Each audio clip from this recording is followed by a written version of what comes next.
Ready to go? Yep, we're ready. Okay, great. Welcome to the Recreation Committee meeting. It's 5 o'clock on Wednesday, July 13th. We have two members of our committee, Councilmember Moy and myself, along with our administrator, our recreation director, and city clerk. This is a virtual meeting that the public is able to join in, watch live, or by recording. And we have some public comments I know that we have received. Remind me of the procedure for, I'm sorry, we need to go ahead and I'm calling the meeting to order. The public has been duly notified in accordance with the Freedom of Information Act. We need to approve the previous meeting's minutes. Do I hear a motion?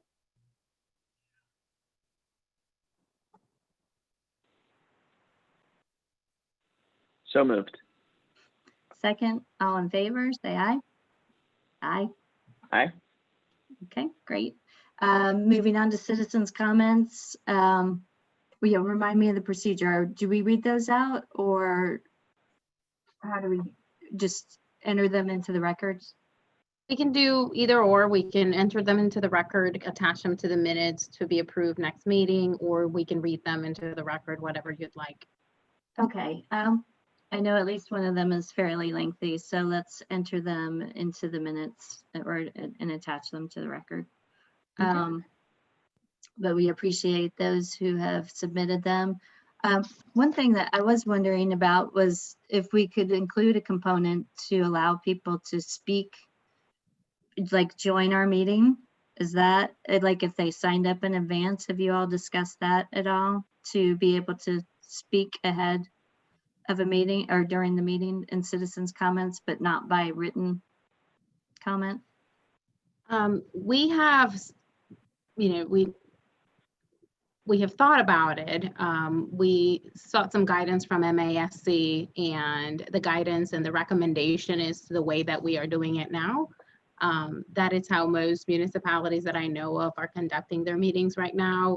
Sometimes it's difficult to control if other people join the meeting, if they're unmuted or muted, or if they speak out of turn. So it may be a little bit more difficult to manage. It's the only thing that I would say if we have a lot of people logging in, but certainly we can read them into the record, or look at maybe other options. I'm not sure. Okay, great, thank you. We'll go ahead and move on to the departmental report with our director. Norma Jean, you're muted. Oh, muted. Oh, now here we are. You should have a copy in front of you. We are actually relatively busy, which is a good thing. We hope to, actually we're going to start our athletic registration in July. We hope to start some games, or some maybe modified, the end of August or the 1st of September. And we're sure there's going to have to be some modifications, but we're going to go ahead with those registrations. Also, our youth athletics camps, our Rising Star basketball is scheduled for August the 3rd. I've been talking with the director of that, and we're also going to modify that a bit so that we actually don't have games, but we have a lot of skills and relays. Our girls volleyball camp, we had two. We had one earlier in June, and then we have another one in August. I think it starts August the 10th, and it is full. Okay. We're going to start registering for our youth soccer this month. So we hope to have some sort of games, whether full teams or modified, in September. Some of our upcoming events, and this is something I wanted to run by you folks. Our Isle of Palms Beach Run is scheduled for July the 26th. I'm a little bit, even though 25th, we talked about having it and reducing the numbers so we don't exceed the 250 as per the governor's guidelines. However, I talked with the city administrator, And if it's okay with this committee, I would like to do a virtual race, which they are being very successful in other areas. That way we're not exposing our staff or bringing people in to expose other people. Mhm. Any I think that's thoughts? wise. Okay, good. I just wanted to get your approval for doing that. We still have the half rubber tournament on the books. We haven't gone either way with that yet, so we'll wait until closer time before we'll make any changes or recommendations on the half rubber tournament. Mhm. Okay. Programs and classes, we actually have 3 different recreation classes going on. We have the suspension training, which is out at the picnic shelter. We have core strength, we have a bar class going on.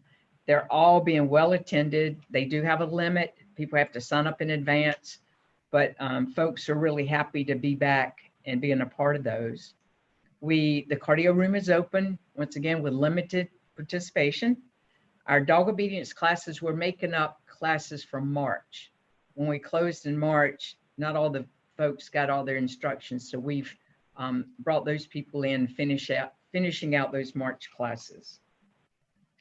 Our farmers market, as you know, we're going to try to start it in July.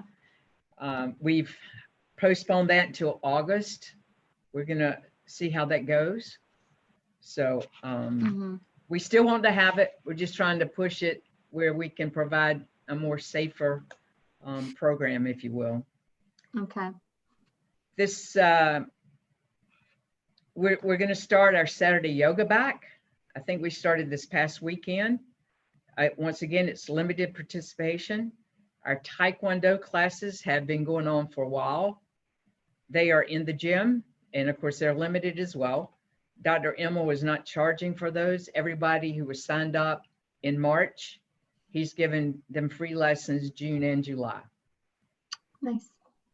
Our tennis camps have been successful, and we'll continue those through the summer.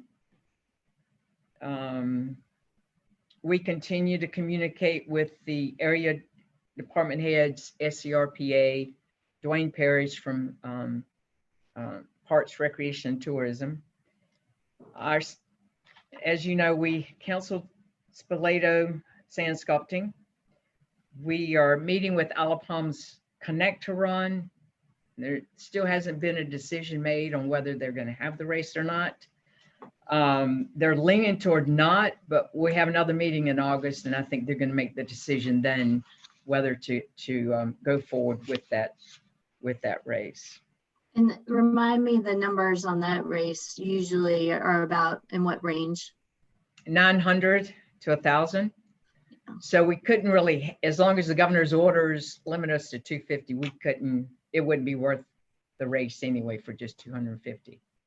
Because So, it involves a lot of advanced work by staff, shutting down the connector, all of that. that's correct. So they're going to make that decision in August. Okay. Camp Summershine, as you know, it's been ups and downs. We started off counselor started June the 1st, and we were very prepared. The fire department provided CPR certifications, Winnette, the human resources provided orientation. And then on Sunday, June the 28th, we received notice that one of our camp counselors were going to be tested for COVID. We immediately shut everything down, discontinued the classes.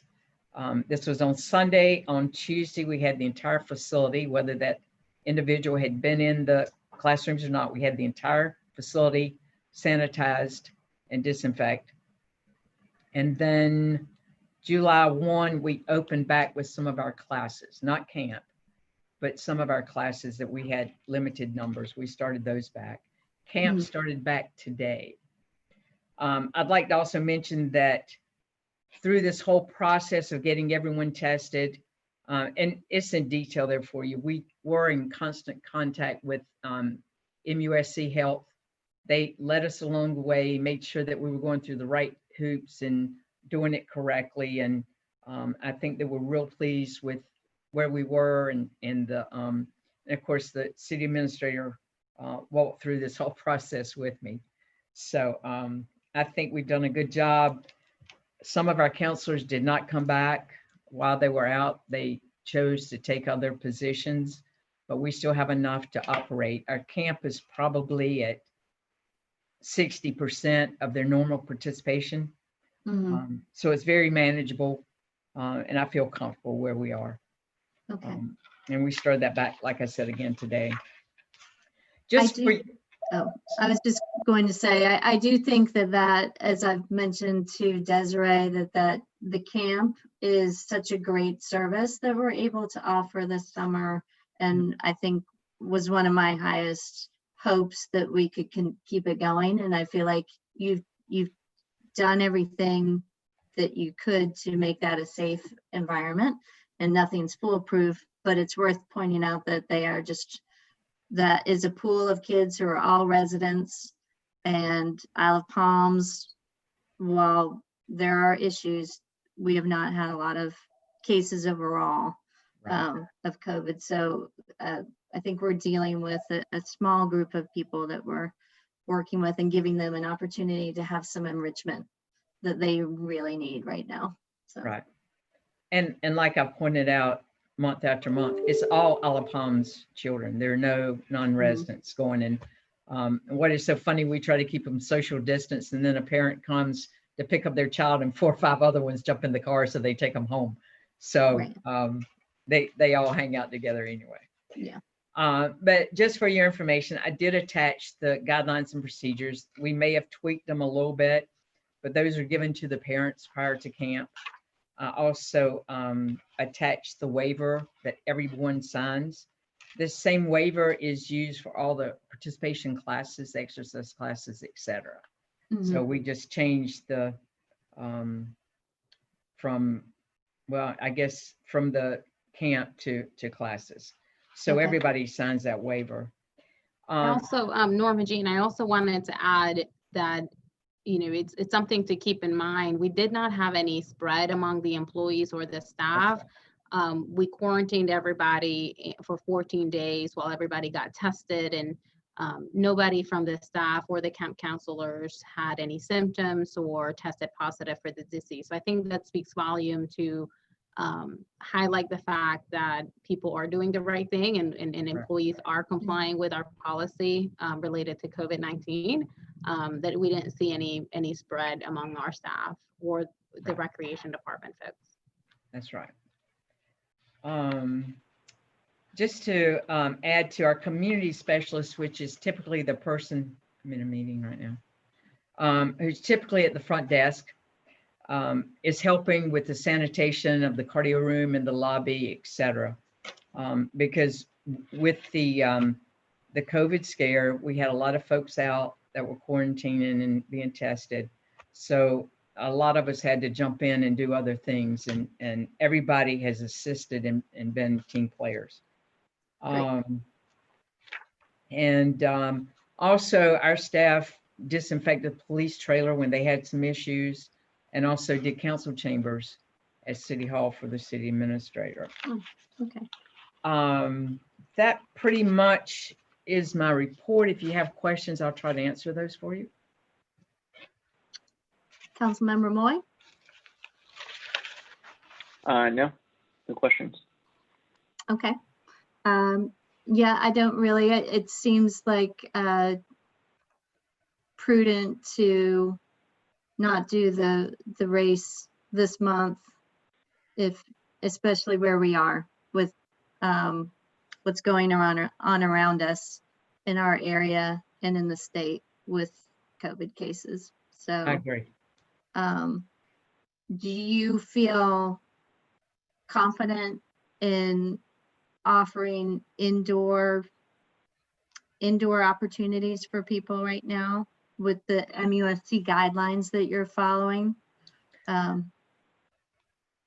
Right, we're doing some as it is. For instance, the classes that are in the gym, they have to be each individual. It's 5 square feet per 1,000 feet. So we can only have a limited number of people in there.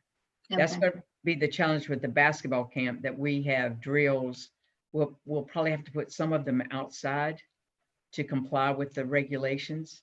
Okay, But with the programs we're doing now, I feel very comfortable with where we are. okay. I definitely feel like everything you read seems to suggest that outdoors is less headaches and concern than indoors. But support all the steps that you're taking. So thank you for all that Absolutely. extra work that you're going through to make these things happen. Right. I also wanted to add, Norma Jean, that this is very fluid. Obviously, we are Right. responding day by day by the situation that we see in the state. And if Mhm. new restrictions are put in place or new restrictions are recommended by MUSC, we'll certainly continue to work with them. But at this point, I think we're pretty comfortable with what we're offering and the safety measures that we're putting in place. And also, it's a risk that folks, we all take anywhere we go. But people are complying. We haven't had any issue with anybody, not wanting to meet the policy or follow the policy. So I think that for that reason, I feel comfortable with where we are right now. Okay. And it is worth noting that this is when you're sending a child to camp or signing up for an activity, it's a choice that you're making. It's a little bit different than school, where it's more of you're compelled to participate. So people are, I think, really looking for opportunities where they feel like they can comfortably send their child to an activity right now. So, so thank you for that. Absolutely.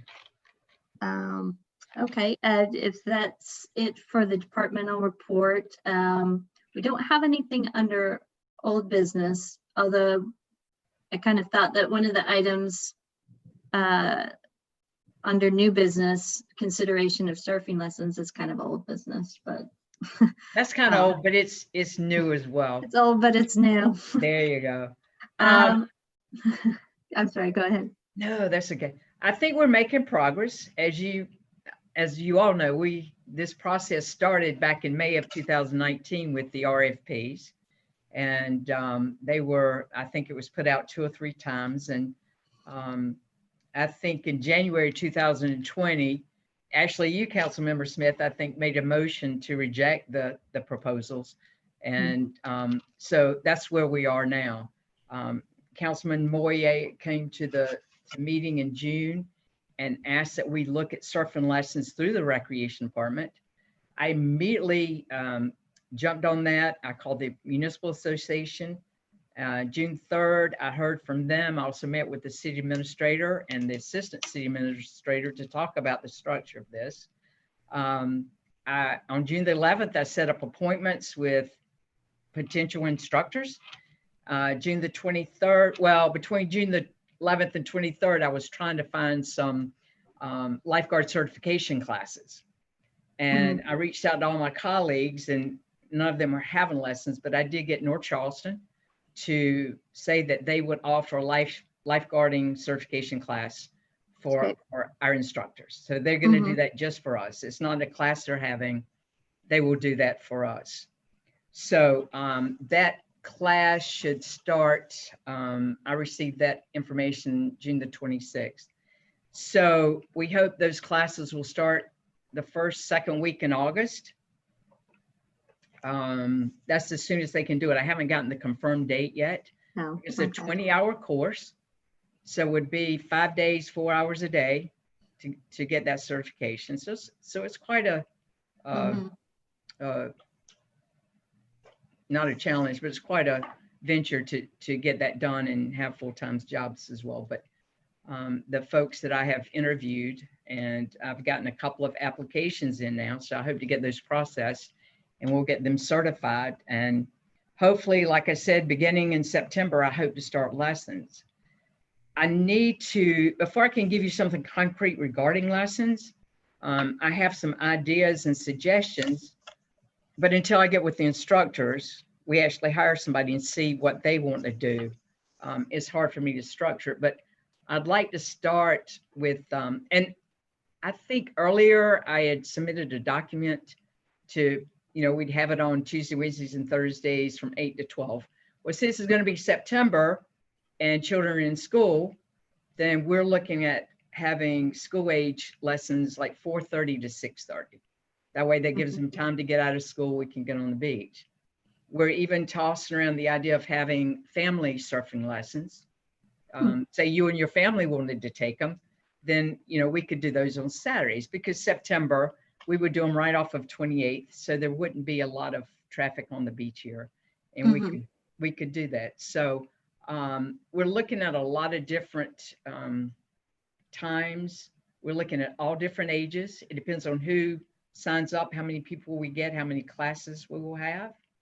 But I'm getting excited about it. I think it's going to be successful. And like I said, I hope we get to start the 1st of September. And I apologize. I know that this group wanted to get it started earlier, but the logistics were just a little bit more complicated than that. Okay. Thank you for that. And John, do you have questions that you'd like to start out with? No, I'll make a couple of comments first. Norma Jean, thank you for everything that you've put into getting this up and running. I know it's no small endeavor. I'll offer a criticism, not of you, but of our governing body, that I think that we as a committee and as a council have failed our residents, that we've been working so long and have been unsuccessful in getting the RFP process nailed down. And I think that Norma Jean has done a commendable job with kind of what we turned to as a last resort this summer. But we shouldn't have had to resort to that, and she shouldn't have had to scramble to do this. And I'm still disappointed in the outcome of the RFP process, and disappointed that we weren't able to accept or push forward with either of the applicants that I thought we should have. So that's my comment. Okay.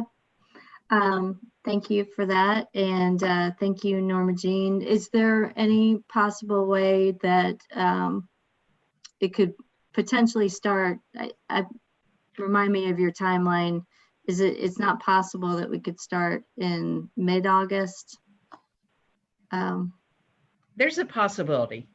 Once I find out exactly when the lessons are going to be, I can talk with the instructors. We can have something set up and ready to go as soon as those lessons end. So it might be the end of August, but Okay. Okay. All right. Well, we'll definitely look forward to that. Sure.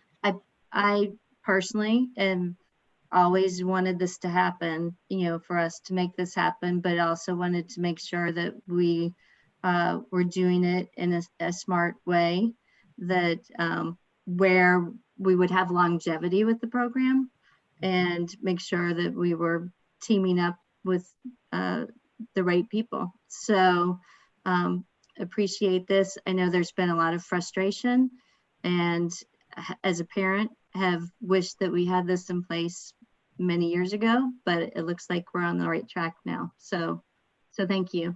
Sure. And Absolutely. we will all look forward to seeing what comes out of that. All right. And Desiree, did you have anything that you wanted to add to that? Okay.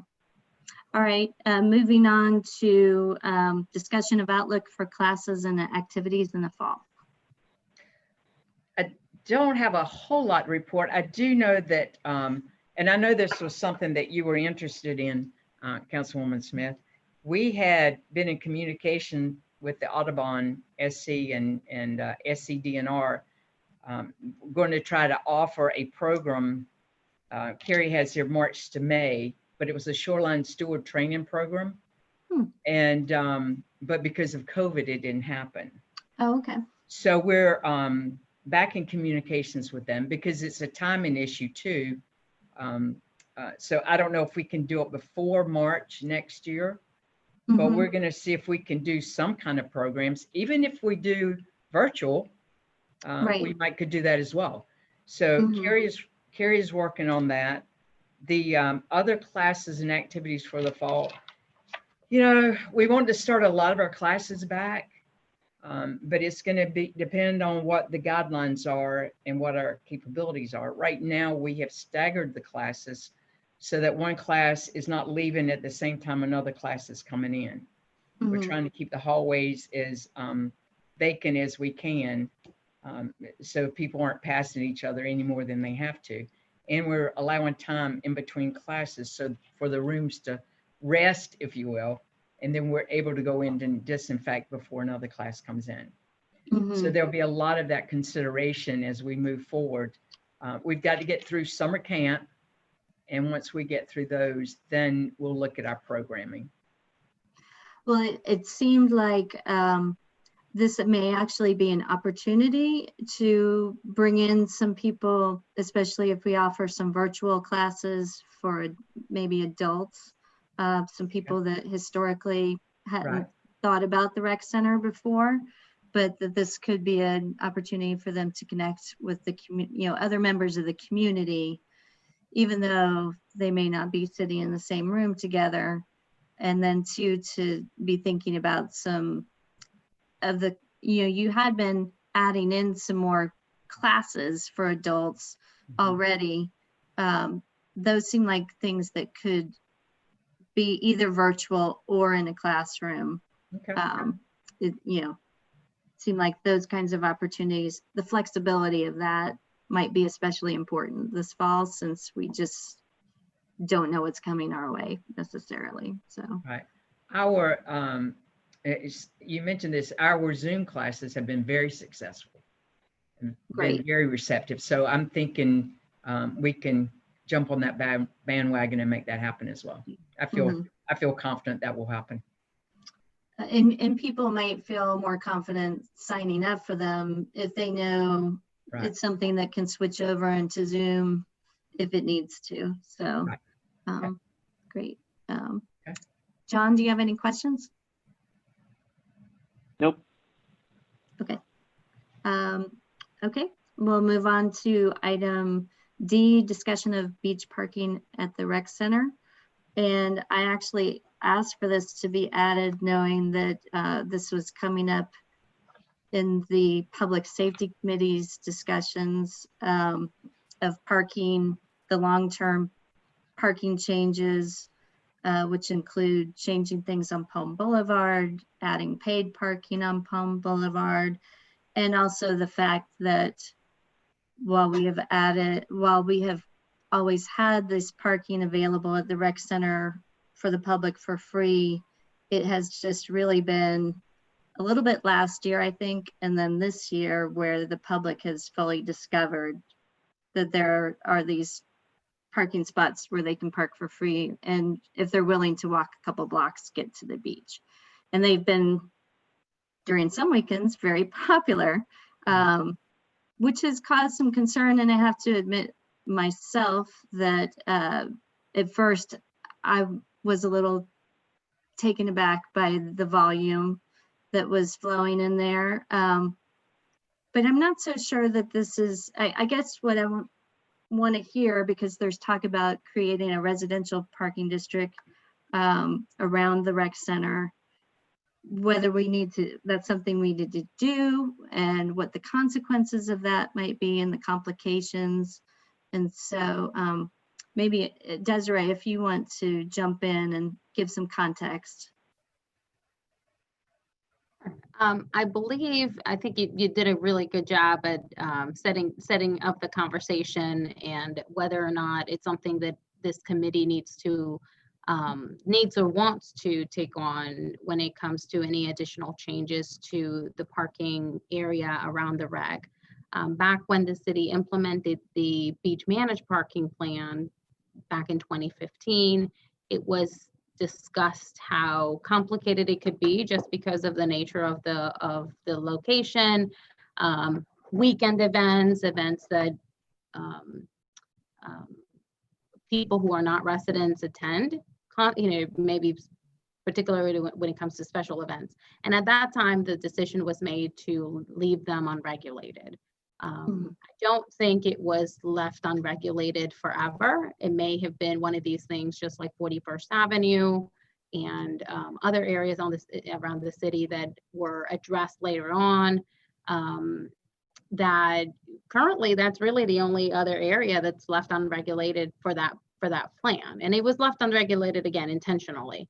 But I think that there are we have received some concerns from residents from that area and residents who frequent the rec center about the fact that we could continue to squeeze in parking in the beach parking areas, and that is generating a lot more traffic around the recreation center, which is still a residential community.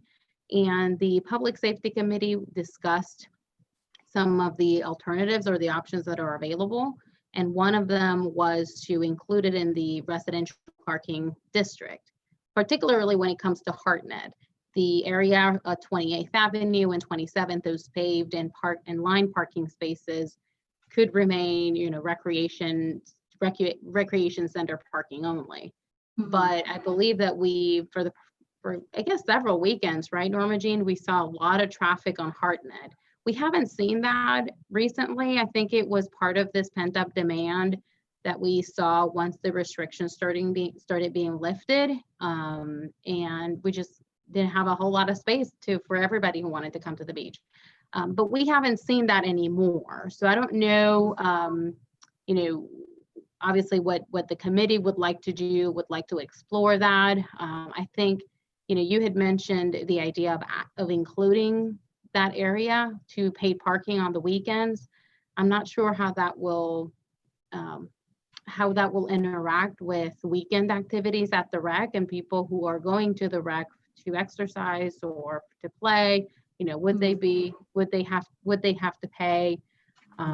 Or if another option, if it's a matter of regulating the parking around that area, is to make it residential only. And I think it was Councilmember Moy who brought up, that it could be treated just like we treat the kiosk down at Front Beach, where we can cover the signs if we have an event and it's available to anybody who wants to partake from those activities. So the Chair Smith asked that we put together a quick analysis of potential revenue of adding those spaces in the paid parking system. And we provided that earlier today. We created that based on the count that Norma Jean provided on number of parking spaces per area. And a potential revenue source of only weekend only paid parking at the recreation center would be around $84,000. Okay, thank you. And thank you for doing that. I guess some of my concerns is I'm not completely clear about the problem that we would be solving by making this all residential around the rec center. I think that is potentially problematic for a public facility to be sanctioning some of its parking just for residents. It seems like it may even put us in conflict with some of our tax accommodation. Is that a potential risk that we would face? I think that when we talked about, or public safety talked about adding it to the residential area, it's just Hartnett between 27th and 28th. Just Hartnett. Which is adjacent to, yes, and it's grassy area. It's not meant for parking necessarily. But we do know that that sometimes when we have events or games, the parking does overflow into those areas. Okay. Again, I don't know if this is a reaction to those maybe three weekends that we had heavy traffic, and we saw a lot of activity there. Right. I think we'd have to maybe take some time to research and think about some of the unintended consequences of going both ways, leaving it unregulated or adding it to the residential parking district. But it did came up as just requests from citizens that asked the city to look into that. I think, again, as a reaction of those heavy weekends. Right. I would agree that I think was a definite reaction to the increased parking, especially on the front end, before you clearly marked the interior lot as for the rec center only. And personally, I feel like once you do that, and Norma Jean, you may correct me if I'm wrong, if you protect the main parking lot there for rec center only and are able to do that successfully, you don't, during the summer months or during the seasonal months of our, when we have the most beach traffic, we don't have a lot of, more demand than can be served by that main parking lot. Would you agree, Norma Jean? Maybe there's some events in there somewhere on the calendar, but in general, you don't exceed the need for parking past the main lot on an average Saturday or Sunday. That's correct. That's accurate. The only thing would be during May when we have baseball games, because we host those on the little fields and the soccer field for the little children. So Okay. that would overflow to the Hartnett, where you're talking about Okay. residential parking, that would overflow. But typically during the summer, Mhm. particularly Saturdays with yoga and taekwondo, 28th Avenue is, and tennis courts and the playground, or 28th Avenue is used, and it's pretty busy. But Oh, okay. overflow, there's not that much. And I will say, since we put the sign at 28th, we haven't had any issues at all. Okay. And I guess that my concern is if for 50 days out of the year on the weekends when we have issues, that we are changing things 365 days out of the year, and whether that's necessary. If the reason I was asking for the revenue too, I mean, it is, you could think about it the other direction, and whether we could, potentially provide spaces for people at the beach and also generate revenue to, among other things, make sure that we have it staffed out there to protect the rec only use spaces, so that to make sure that we have the right surveillance to make sure that then the beach traffic doesn't encroach into the main parking lot. Which right now, are you just relying on the sign that's there to essentially for people to abide by that? We are, and I'm sure we've had a couple of folks to go in and park, but for the most part, there's very little. Once we put the sign out, we didn't have any problems. So they may have parked on Hartnett or even on 27th. I think a good place, if you wanted to have paid parking, would be 27th, because it is paved and it is lined, and that seems the most logical place. And very few of our programs park over there. Now, during baseball season, obviously, and softball, but that's later at night. So that would be past your beach going hours too. But that would probably be the most logical place if you wanted to do paid parking, would be that 27th. And that's 27th. That's 54 line spaces, and 3 of those are handicapped. So. Well, I think that's all good to consider. And I honestly think that in a way it is a safer location, or potentially a safer location for people to, versus parking parallel on Palm, for especially families who are getting out with multiple children, that they might see it as a safer, easier alternative to parking on Palm, and that those families who would be using it that way are more likely to be our friends and neighbors and family in our neighboring communities.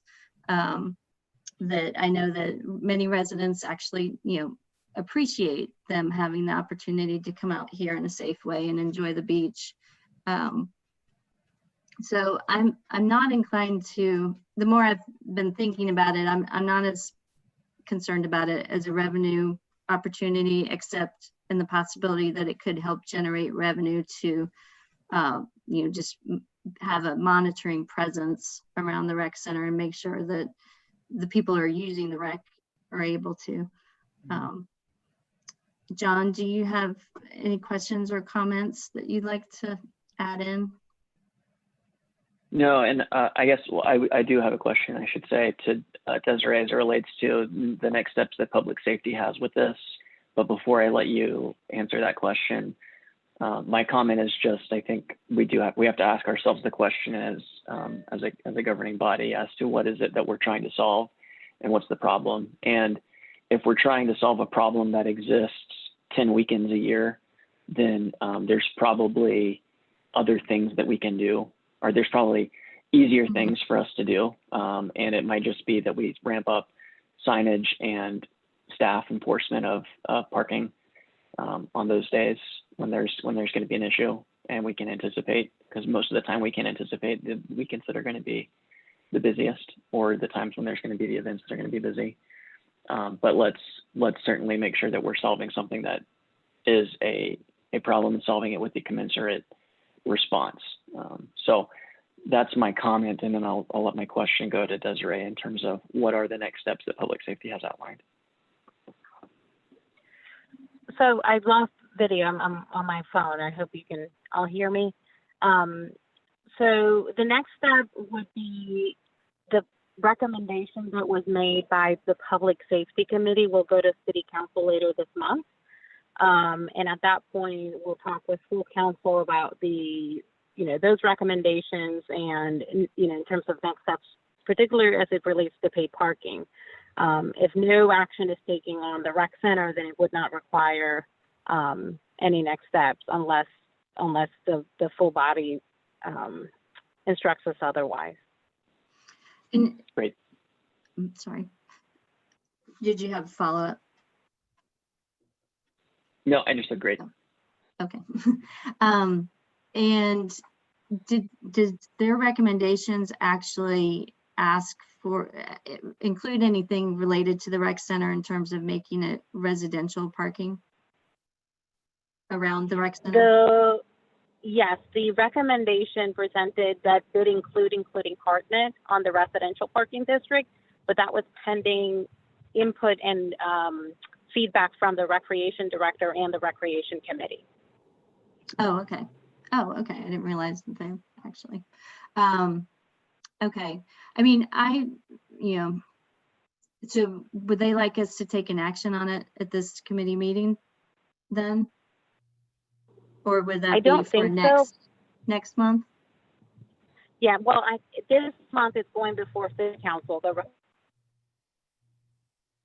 think at that time, the recreation committee could, share what the discussion is and the fact that no recommendation is made or no potential need for any changes at this point may be necessary. Mm-hmm. So I don't think that an action is necessary since that recommendation is already going to full council later this month. Okay. All right.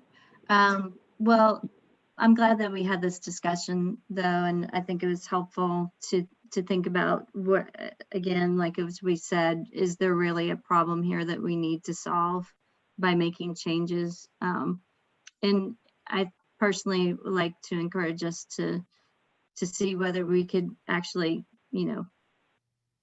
I personally, the more I think about it, don't necessarily see it as a problem that people are using a public facility to be able to park safely and go to the beach, and see that it could actually be helping in some ways when we wind up needing a place for overflow, when people might otherwise be going up and down Palm Boulevard and going through a variety of streets, side streets, as they loop back around trying to find a space. So in a way, I feel like it could be helpful to our overall safety situation, and just in the spirit of being a good neighbor and trying to allow the potential for people to have a safe place to park and go to the beach. It's worth pointing out that we also have a sidewalk now that people can use to get to a marked crosswalk in that area, correct? That also makes it a good place for people to be getting out. So, all right. Anything else that anybody wants to add on that topic? All righty. Any miscellaneous business? Okie dokie. We have our next meeting date I think I have the wrong date on this sheet. It's for June. So what would it be for August for the first, August the 3rd. August 3rd? Okay. All right, we'll plan on August the 3rd at 5 o'clock. Do I hear a call to adjourn? Motion to adjourn? Second, all in favor? Aye. Aye. Offer Okay. code 540.